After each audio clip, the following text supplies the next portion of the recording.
You're listening to the Pulled by the Root podcast. For more information, visit us on the web at www.pulledbytheroot.com. Hello, everyone. This is your host, Heidi Marble. I'm also here with Elle. Hi, Elle. This is such a huge interview. We're so excited to have you. Paul's story is just, I don't even know if heartbreaking covers it.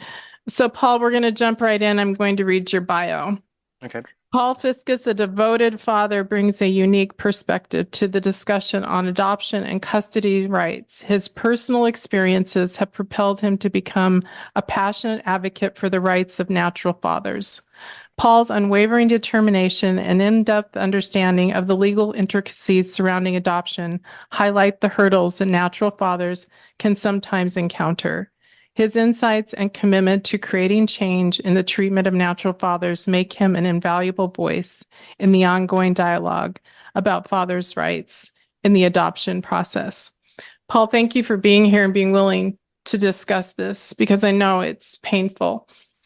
Thanks for having me. Yeah, before we press record, I mentioned to you that I wanted to talk about fathers that aren't there for their children, and I personally had that experience, and I found this quote, and I thought it was just really, it hit me hard.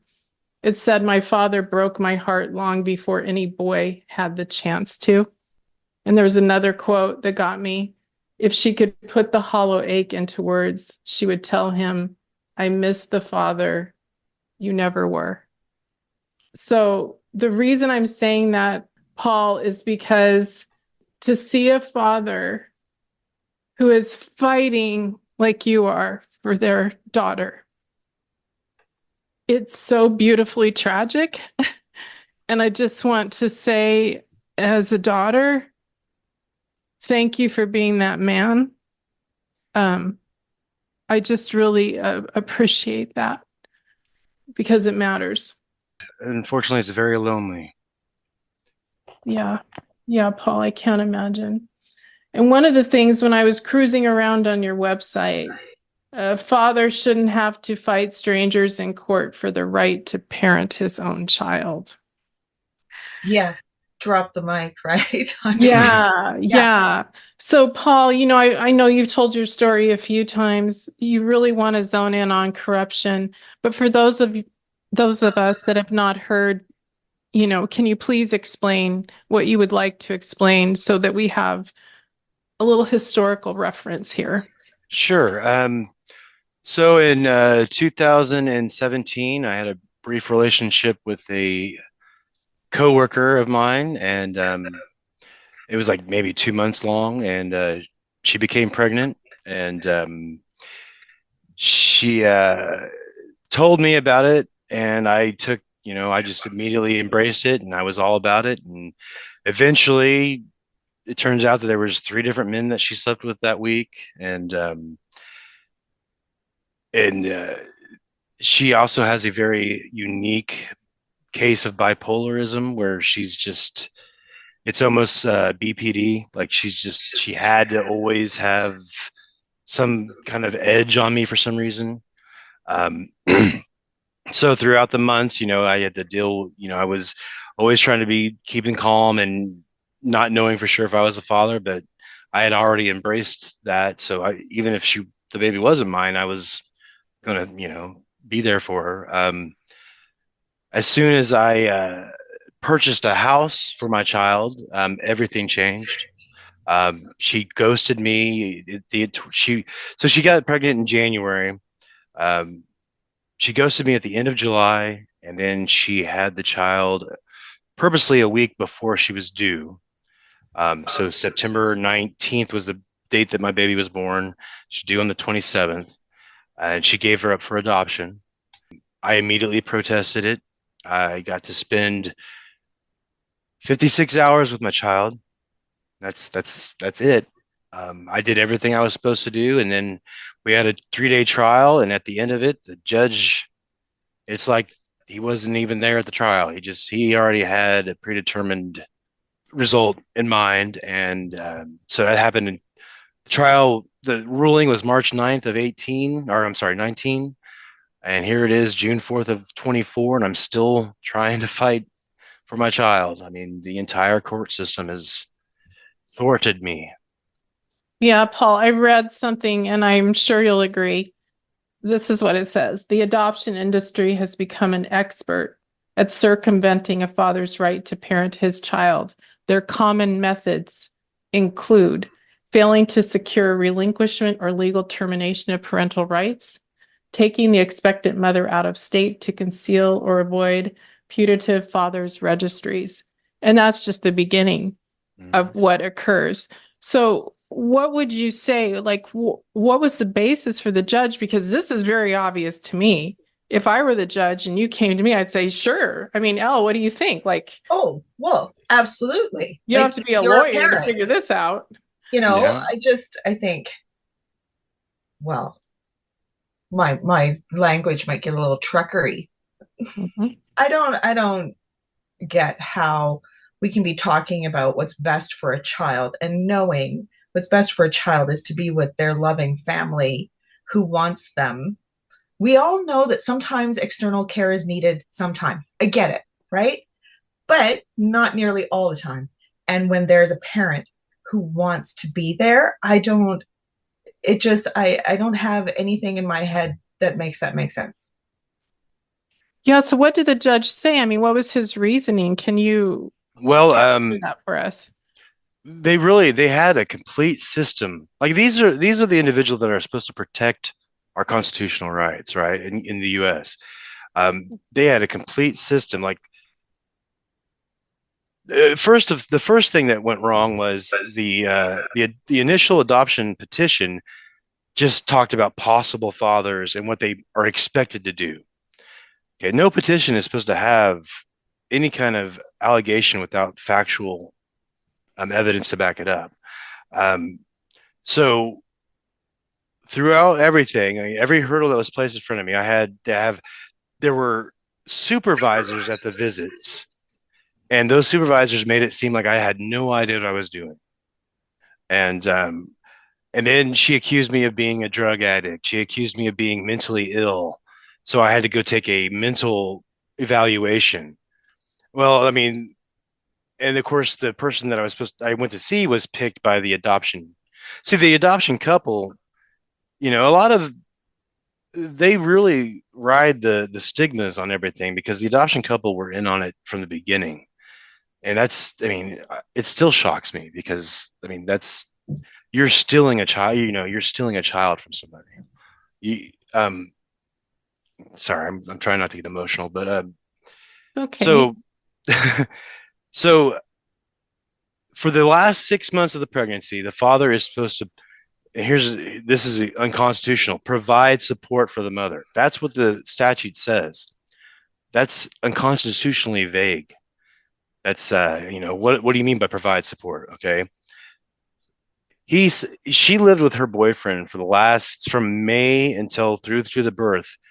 And her boyfriend testified that he did not charge her any rent or any bills. She did not have any financial obligations. I put my cat's bothering me. I put Mhm. my my finance, all my bank statements in there in evidence. I put my I bought my house and all that.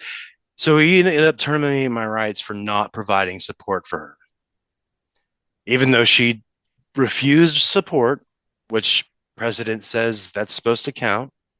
Um, all the relevant circumstances are supposed to be considered, which why am I supposed to be giving her all this money when I made sure that all the prenatal needs were met? I picked the insurance that covered all of her medical, all the medical needs. I made sure that everything about the baby was in place. But yeah, he terminated my rights for not providing support. Wow, Paul. And how did you determine paternity? Uh, At what point did that play in? well, as soon as the very first thing I did was file a claim of paternity, not knowing for sure if it was my child or not, because at that point, that was my child. But then they ordered the DNA test, And about 20 days later, it came back 99.9%. I mean, if you've seen pictures of us, that she looks exactly like me. So Yeah, she does, Paul. She's beautiful. And I have a new granddaughter and I'm only separated from her weeks at a time. And what happens in those weeks is so like developmentally rich. And just think how painful that has to be just to miss those yeah, things. I'm so sorry. And the fact that you're tangled up in the corruption of the adoption machine, it's just unbelievable. And what I read too, and when I listened to your other podcasts, is you could be a lawyer. yeah, I've spent about 4,500 hours now studying the law. So had that been at a school, I would have already graduated. But all I can do is advocate because I mean I've gone through they've thoroughly screwed me. I mean I can't. There's nothing I can do. There's nothing There's else. no other legal.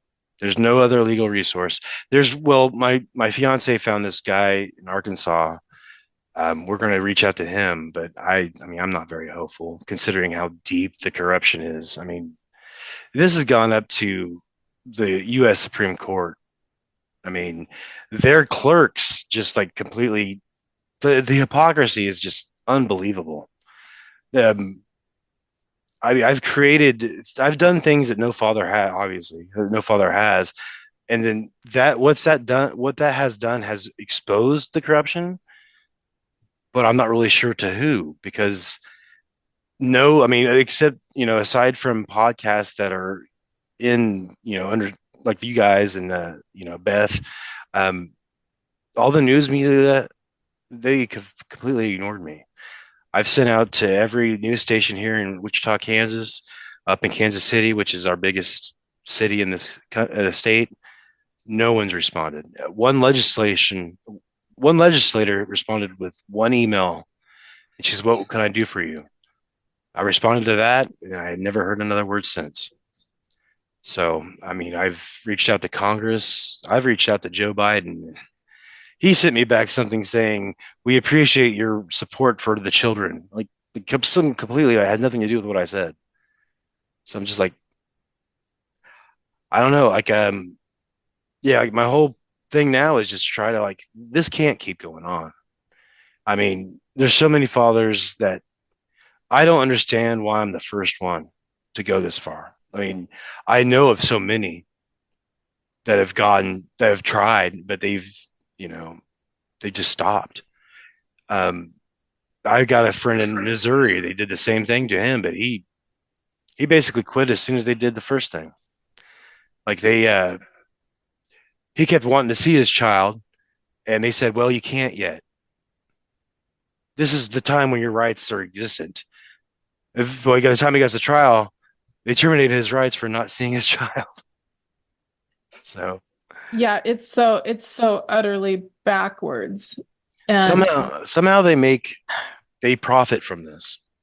And I've been doing a lot of research. I don't know how.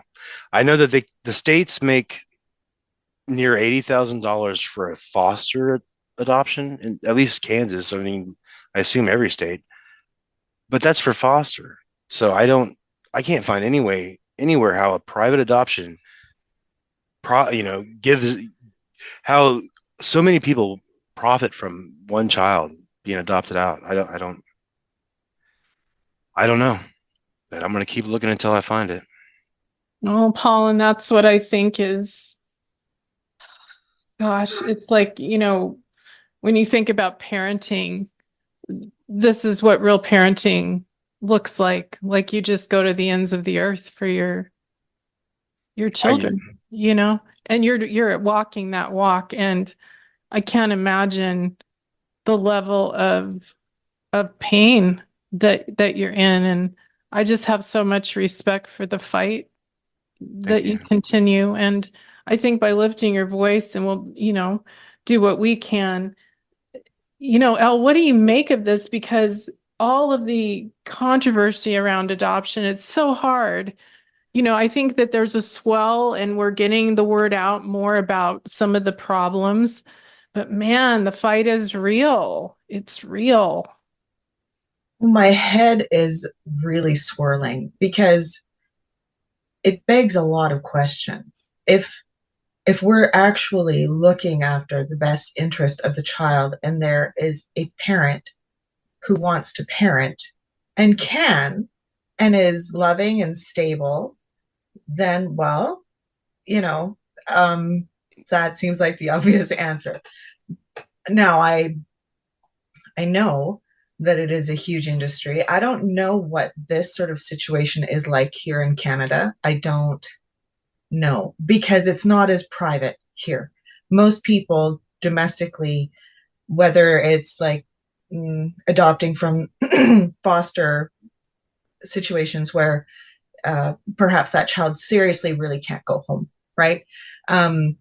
Or but they go through provincially run things. Now, if you can't adopt through that, and I know some people who haven't been able to because there are so few children available, of course, then they go private and international generally. So a lot of this isn't quite as dramatic here in these ways, but I'm just going to throw out there that there is still a real stigma around thinking that kids need a two-parent heterosexual family, like this whole sort of narrative, and that somehow people who struggle with infertility deserve children more than their birth families deserve to keep those children. And that blows my mind. I have often had this question in the back of my head, where instead of taking someone's child because you desperately want to have a child, and I know that infertility is incredibly painful. I am not denying that at all.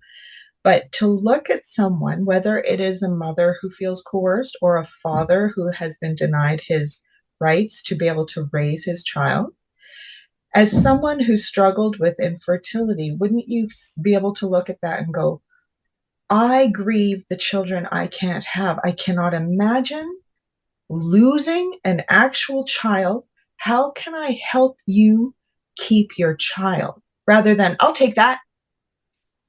Yeah. That's where I'm left. I'm like, if you actually cared about the child, would you not do that instead? I think I'm the only one that's cared about the best interests of my child this whole time. I would agree. Mm-hmm. I think so, Paul. So we have more time, so I'd love to flesh out some of the details here. Do you know why the natural mother wanted to adopt? Did you have any inkling that this was on her mind, that she wanted to relinquish the baby? None. So that came as like a complete How did you get that? How did you get that news? Her aunt contacted me and told me because her aunt and her aunt's children they've been on my corner ever since then. So this stupid thing. Let's see if I can get you back to. I hardly ever use this webcam now. It's okay. All right. Here we go. There you go. So they've been in my corner this whole time. She basically, stabbed them in the back as well. From what I have came to conclusion is she was so envious of me being able to be a better parent than her. That envy ate her up so much that she would rather sell our child than for me to be. I mean, every time I say it, it just I can't believe I'm saying this, because she's had 2 children since, and their fathers aren't around, so she's kept them. I don't know the insensitivity of that, not to consider you, and then the nightmare that preceded it. I don't know, Paul, it's a lot, but maybe we can go a little lighter just for a second, because let's talk about Eliza. Let's tell us a little bit about her. Can we go back to some of your memories of her? And Just, can we just Yeah. find out more about who she is? Smartest baby I've ever seen. I was actually about an hour ago playing a song on I sing and play guitar for a band. And I was playing a song that I wrote with her, and I was doing that to prepare myself for this, to try to just, build up a little, because it's hard to play that song. But she loved the music. She liked to sing with me, and I have like two videos of her just singing away with me, and it's just that and her smile. Um, like the last time I saw her, like she was crying out for me, and the adoptive mom saw this happening, and I'm thinking, okay, it's okay because I'm going to have her in a few days. That was 5 years ago. I haven't seen her since. I have, I mean, they purposely don't. I haven't seen a picture of her in 2 years. I mean, the last picture I have or I've seen of her is, she looks just like me at the age. She turned 6 in September now. Um, I just, like Elle was talking about, it just, where is the morality? Like, the thing is, the people that are supposed to protect the family unit, that are supposed to protect her rights and my rights, they're the ones doing this to us. They are, exploiting the fact that so many fathers I don't want to say don't care, but aren't there. They're exploiting everything they can, and it's just disgusting. It's human trafficking. The industry really does run on tropes, and I think that is one of the biggest problems with the whole thing, because you have to convince people that all of these individuals, moms, dads, that they are all in crisis. They must all be drug addicts. They must Right. all suffer from mental illness. They must all necessarily struggle with poverty, et cetera, et cetera. And it runs on that trope that this child is better here because it has, 5 bedrooms and they get piano lessons. And I think trying to switch people's brains off from that is really hard, because we look at stuff as equal to love. Yeah, it's gross. And Yeah. that is a real, well, it's a, I don't know what to call it. It's a problem in our culture that stuff matters more than relationship. Absolutely, Ellen. I wrote something else down that Sigmund Freud said. Oh, Sigmund. Sigmund. He's a smart man. Sometimes. Well, yeah, true that. In this case, I support him. This is what he says. I cannot think of any need in childhood as strong as a father's protection.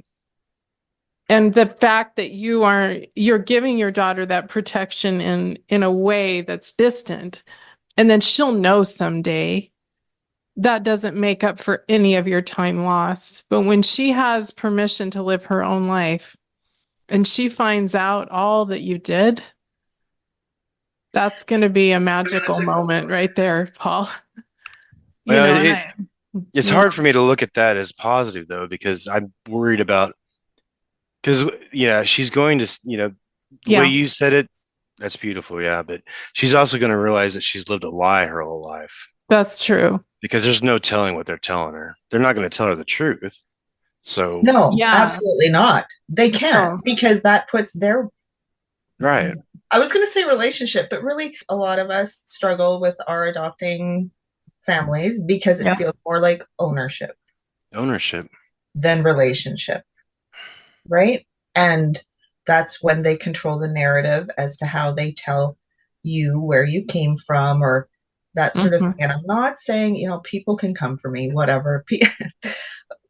I'm not saying every adopting family is like this, but many of us have struggled with it. And, it's beyond just anecdotal evidence now. Yeah, that's true. And just to piggyback onto that, Paul, because I didn't want to dismiss the pain. It's like when I found out my truth.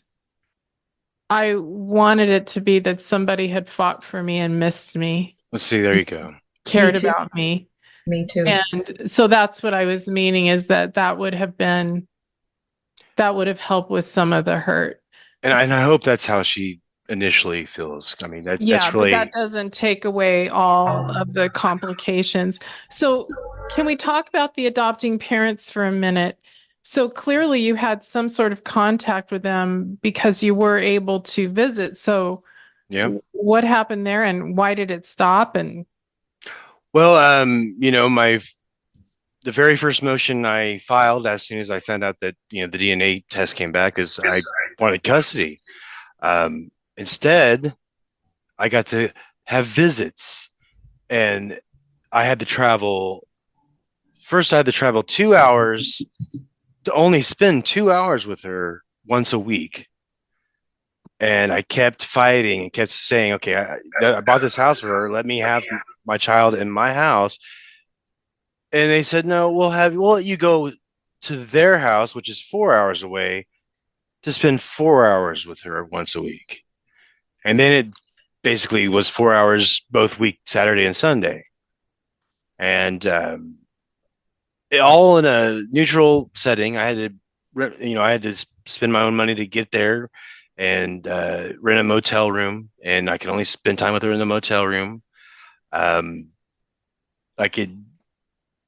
It was just like, it's like I was saying earlier. It's all set up. It's set up to make fathers just go away, and here I am not going away, and they don't really know what to do about it, except that I can't really. I mean, at this point, I can keep filing a motion for relief, but I can only file it with the initial judge that terminated my rights to begin with, and he's so sociopathic that it's like I'm not going to get anywhere. I'm just basically bothering him, and like I said, I got to spend 56 hours with her when I should have had her this whole time, and ironically, the mother still gets to see her, I guess. I mean, I don't know if she still sees her, but they have an open adoption, and I didn't choose that because as soon as I would have said yes, I'm gonna agree to that. They could have taken that way right as soon as I said yes. yeah, absolutely, Paul. And because you know so much about the law, and maybe there's other fathers out here who don't understand that this can happen. Yeah. Is there a way you can explain to us? Is there any way to avoid this? And if this happens, is there something you can do? Like, is there anything, or is it just what it is? I honestly, if you're a white man and this happens, I don't think there's a way you can stop it. I mean, everything was so heavily in my favor. And I say white man because this is the black man before me who didn't even know there was a child coming. He stopped the adoption, and that's not, praise him. That's great for him. I love that. The racism is with the courts. Like they use, and it's even written like white babies cost the most, or make the most money. So they use Hispanic and African American babies. They use that as a way to make the public think you know, they're doing what they're supposed to do. The common sense. That's the thing. Common sense is I should have my child. Common sense is, why are these strangers having any kind of dictation about what happens with my child? And it's because of the money. I mean, the mother herself, she got paid $3,000, and she lied to my face saying she didn't make any money. I'm like, okay, well, here's the accounting paperwork that says you made $3,000 for living expenses when you had none. Oh, that's the answer. Oh, we don't really talk anymore. So, Probably best, Paul. yeah, it's probably best. Yeah. I don't know. I've always wanted a kid. I've done what has always felt the right thing to do. Like, I love my child with all my heart. I've never loved anything or anybody as much as that. No. And here I am. I'm supposed to, I've done a speech in front of the state house. I've started Free Eliza. I've done all this. I fought so hard. I'm thinking, okay, eventually something's going to break through. And here I am. I have nothing I can do now. I've spent over $40,000, and it was all to fight a predetermined battle that I had no chance of winning. Well, and I think It's that's part of what would make it impossible for many fathers to pursue it is the money that you have to spend to go to court. right.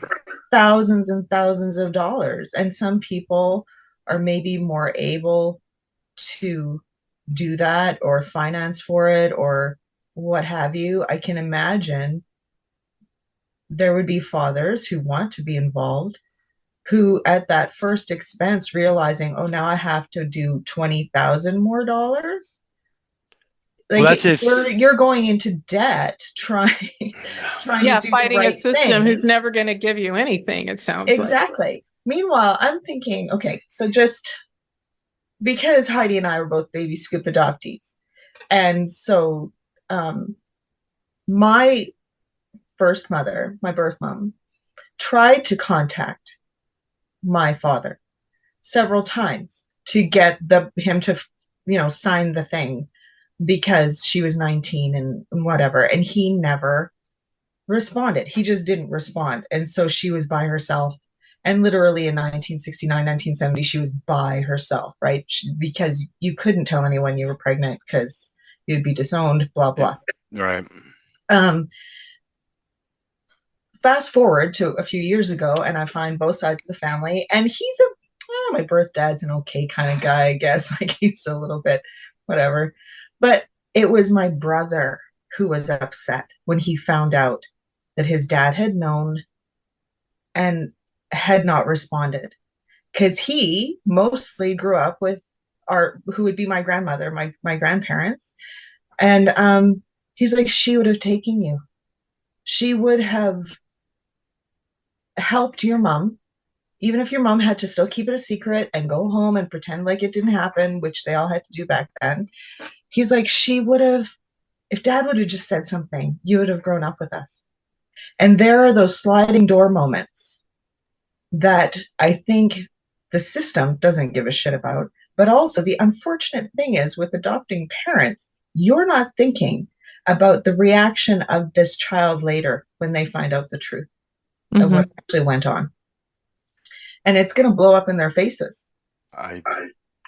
I've written so much, and I've been pretty I don't want to say aggressive, but I've been pretty blunt, and I know they've read it, but they have the blinders on. I don't, for some reason they think that's their child. I don't have much of a relationship with them. There was always a third party there. They were always supposed to be gone. They left the room. There was hardly any interaction with them. Here's an example of how little. I mean, I don't have any respect for them. I mean, that should be obvious.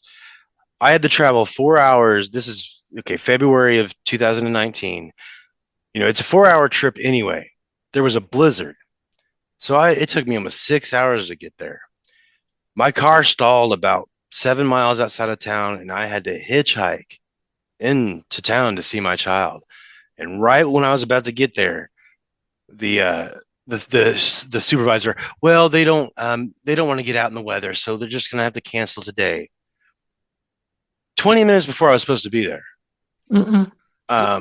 Yeah, I said no. If that's the case, then I get her all day tomorrow. Okay, I'll see what they think. And then eventually said, okay, well, they'll go ahead. They live 1 mile away from the hotel. They said, okay, well, Joe or they'll go ahead and they'll meet you there. And when I got there, I mean, he looked at me and he said, this is bullshit. And I swear, if he wasn't handing my child to me at that time, I would have gone to jail. Because it's bullshit.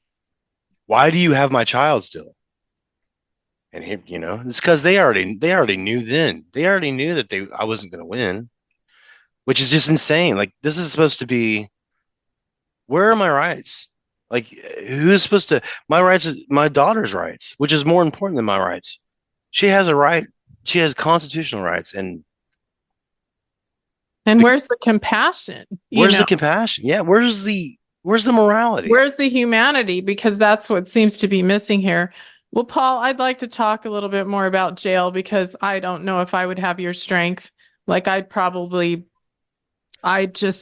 how do you keep your composure? Because I I would just imagine there are moments when you're just like, we're leaving. I know you can't do that, obviously, but I'm sure the desperation, what it's done. Like, tell us, how does this affect you on the daily? Is it 24/7? Do you just feel like you're constantly living the nightmare?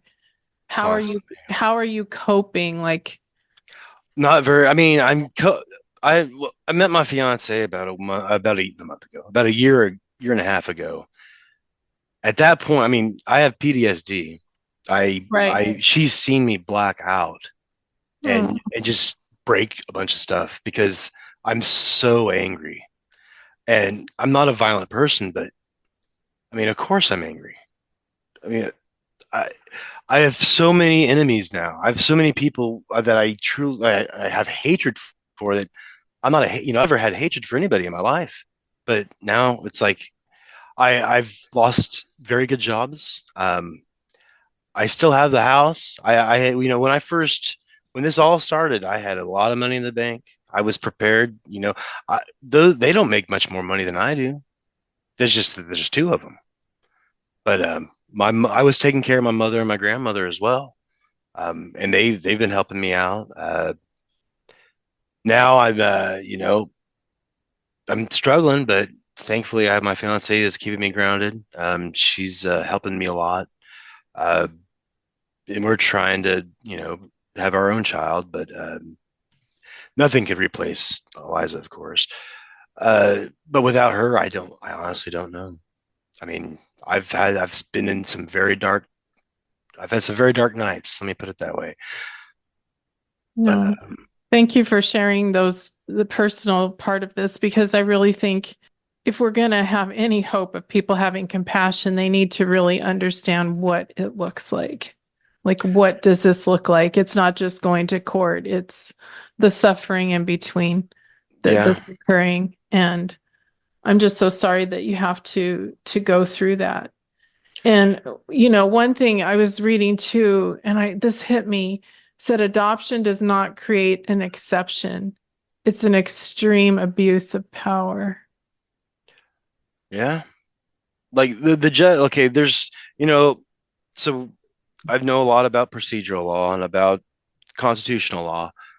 This trial judge, I can't see where he ever followed the law the way he was supposed to. Like, every step of the way, he's broken the law. And what can I do when there's anybody that can do anything about it is also corrupt?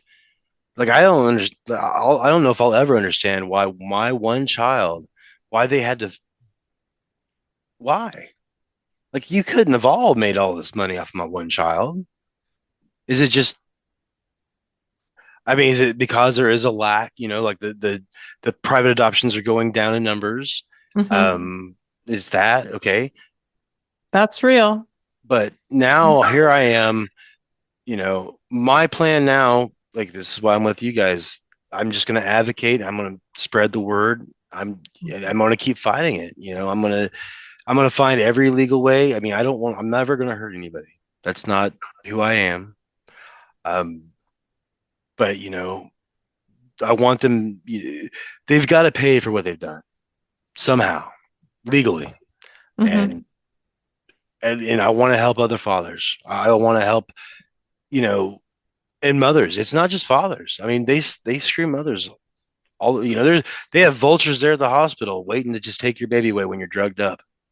I don't know if you guys have heard of Saving Our Sisters down in, I think they're in Mhm. Florida. Mhm. I've talked with Yep. them a few times, and they're at the forefront of that, where these I I can't I just sometimes I'll sit there and I'll sit for hours and I'm like trying to figure out how can you be like, I mean, money should not be more important than, like you're ruining it's trafficking. It really is trafficking. It's abduction, and it's abuse of the law. And hopefully, I plan on being a part of changing that, and that's where I'm at. So Yeah, Paul, I know it's just, I know it's been hard to talk about all this. You were talking about your song, for your daughter. And I wondered, can you share any of the lyrics that you wrote? um Like even a line? I can send you a link. It'll Yeah. make I can't if I say it Yeah. out loud, I'll probably just bawl. So, but I have it recorded. I have like it's on my band's page, and I can it's a very, I don't know. It's probably one of the best songs I've ever written. And we can never play it because I will never be able to keep Right. but it's very personal to me. But I can I definitely share it understand. with you. Basically, just I can't. I don't It's even. I think we should put a link in we should put a link in this episode Yeah. so Yeah. that people can go there. Yeah. Yeah, I like think it would be great because sometimes music touches us in a different way than words do. yeah, on Free Eliza, I do have. There's YouTube sort of me playing to Oh, her.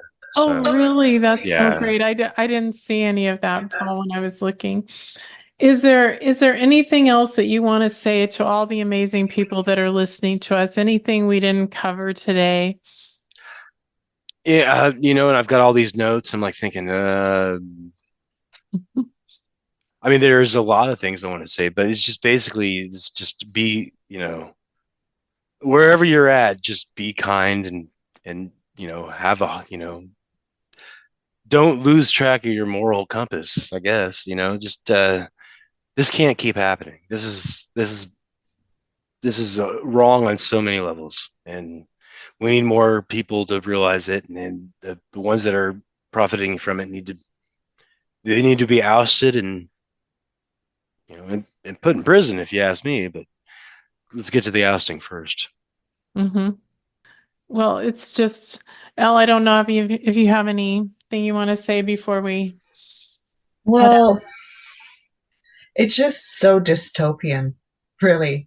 First, in the adoption community, those of us, we know Georgia Tan, right? Like the history of Georgia Tan and this is just the same shit, different pile. It's Oh just yeah, the same thing that continues and continues and just is justified by and perpetuated by those who are actually in charge, like judges, lawyers, they help Georgia Tan too. So yeah, follow the money. But that dystopian sort of sense, and again, it is so much more extreme, I think, in the States, sadly. It shines a light. This happens everywhere. I've talked with adoptees who are in the Netherlands and things like that. It's not that this is an American issue. It's just so much more extreme. And I just keep thinking about all of the things I hear, oh, Roe v. Wade is overturned. And part of that is giving rights even to the father who's the abuser of somebody who couldn't get an abortion because she was abused.